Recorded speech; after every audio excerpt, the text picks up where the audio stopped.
আসুন আমরা একাধারে জেনে নেই লাইলাতুন নিসফু মিন শাবান তথা শবে বরাত নিয়ে কোরআন ও হাদিসের আলোকে।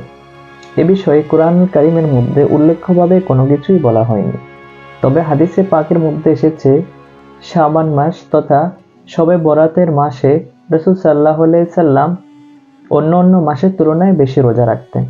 একটি হাদিস যদি আমরা লক্ষ্য করি তাহলে আমরা দেখতে পাই, এক শবে বরাতে আম্মাজান হযরত আয়েশা রাদিয়াল্লাহু তাআলা আনহা রাসূলুল্লাহ সাল্লাল্লাহু আলাইহি সাল্লামকে ঘরে না পেয়ে যখন খুঁজতে থাকেন, তখন এক পর্যায়ে তিনি রাসূল সাল্লাল্লাহু আলাইহি সাল্লামকে জান্নাতুল বাকিতে দেখতে পান।